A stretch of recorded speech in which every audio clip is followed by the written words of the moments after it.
Look at British Petroleum. Brand name totally destroyed in 6 months during 2010. $20 billion. If you look at Toyota, they lost $6 billion because of major car recalls. Even Johnson & Johnson's been plagued by problems with their medicine branch. They got in trouble with the Food and Drug Administration, had to close plants. There again, $12 billion. This leads me to another more positive element, and that is individual brands and how you can leverage these individual brands. Nestle is a good example of that. They have thousands of brands. Here I've just taken 3 examples of that, but this really shows you that they can leverage their brands and increase value by doing that, by not just using Nestle, but rather using individual brands. When we talk about making a brand, you have many components, but the most important really are human capital, intellectual capital, cultural value. Now, when I talk about cultural value, there's 2 aspects to see about that. Why would a company not want to use just the brand name, their main brand name? Well, there could be a local market that exists already and you don't want to destroy it. Or, on the other hand, there could be monopoly reasons. They don't want to create a monopoly in a local market. So we can see that trademarks play a very key role in this new world economy. Other elements to be considered: marketing-related assets, contractual assets, art-related assets, customer-related assets.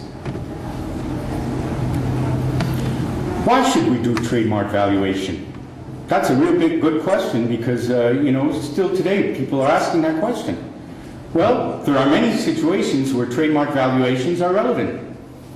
These fall into a common set of categories, each one with its particular perspective, stakeholders and issues, internal and external business decisions.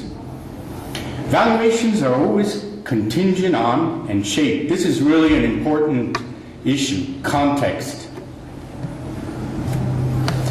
Now, I've taken an example of a successful company, actually. It doesn't exist anymore because it was acquired by Diageo in 1998, but Grand Met, it already had an idea in 1998 about this.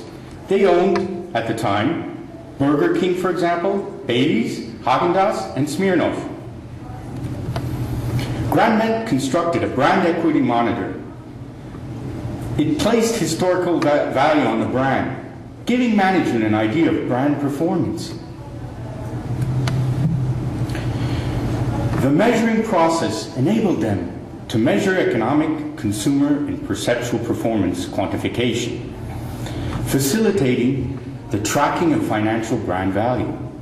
It was so successful that Diageo didn't change anything. It continued the process in ever more mature forms. Although the vast majority of the data will never be included in the company accounts, this is really not irrelevant. To further strengthen brand value, a multi-dimensional approach can be used.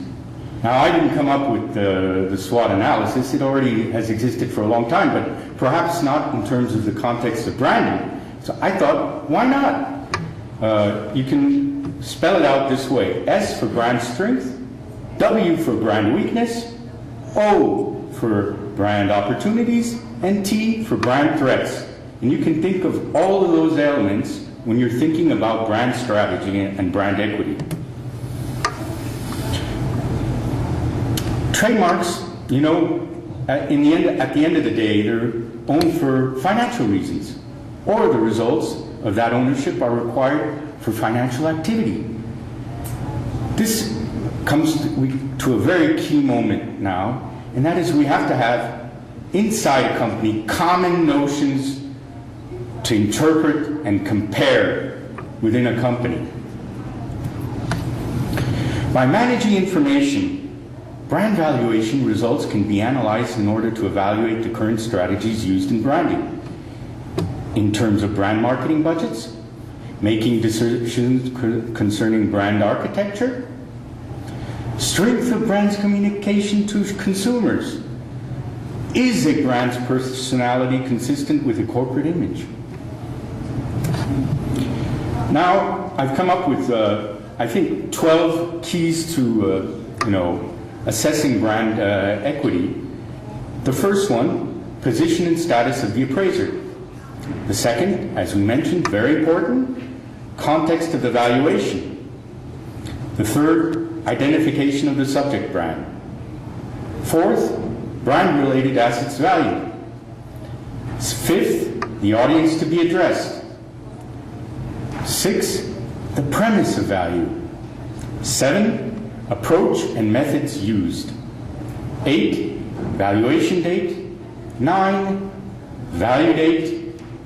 10, very important, the data sources. 11, key assumptions and sensitivities. And 12, again, the final point, but of course, limitations. We all don't have excessive budgets or time. Now, when we come to the brand equity valuation, I've shown here different functions, and I'd like to just highlight 3 functions I think that are the most crucial. The business data, brand audit, the modeling scenarios. I think these are real key functions in the valuation of equity. When this pertinent information is available to management and decision makers, trademarks become, in essence, a first-class strategic tool in the enterprise. They can be used for leveraging finance, communicating to shareholders, establishing foreign operations, and yes, allocating revenue streams to subsidiaries for tax purposes. Brand equity has become so important just recently that to business value, ISO developed a new standard. Yes, ISO 10668 provides a consistency for the valuation of local, national, and international brands, both large and small. The primary concern was to create an approach to brand valuation which was transparent, reconcilable, and repeatable. Again, here we're going to why trademark valuation. You have internal reasons and external reasons. And at the end of the day, you can create a comprehensive audit and an understanding of the properties concerned. And I think this is a very important issue because if you have any asset and you don't know what it's worth, then today I think you're going to be punished. This leads us to the value of trademarks. I'd like to emphasize here, I'd like to share with you, especially these topics, external commercial activities that include financial securitization and collateralization, trademark licensing, joint ventures, mergers and acquisitions, litigation and dispute. Financing and securitization and collateralization. Yes, trademarks are suitable candidates for financing since they are assets. Like other IP elements, they have legal rights that are generally transferable, making them suitable for licensing and being used as collateral. This enables brand leveraging. Yes, indeed. In '93, Calvin Klein was able to acquire a securitized loan for $58.7 million. And the interest, principal, were funded by royalty receipts linked to its brand products. This leads us to trademark licensing. Licensing payments are important for the licensor. Valuation is a key part in establishing how much such payments should be. What levels are justified? The licensor seeks a return to reflect the amount of investment. That is, the historical cost of the trademark so far, and yes, the opportunity cost of not exploiting the trademark themselves. The licensee, on the other hand, seeks to understand how the value of the trademark will provide benefit, usually through increased returns on sale. As trademarks are designed for sales of products and services, the most typical form of payment is a royalty rate on some percentage of sales. The royalty rate is usually based on an arm's length value. To make it clear, this is fair value.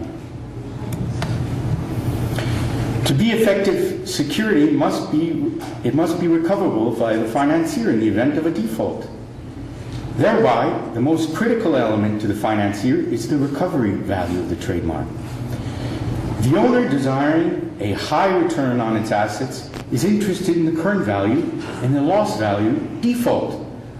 For the above reasons, the valuation should be, I emphasize, independent. Joint ventures, they unite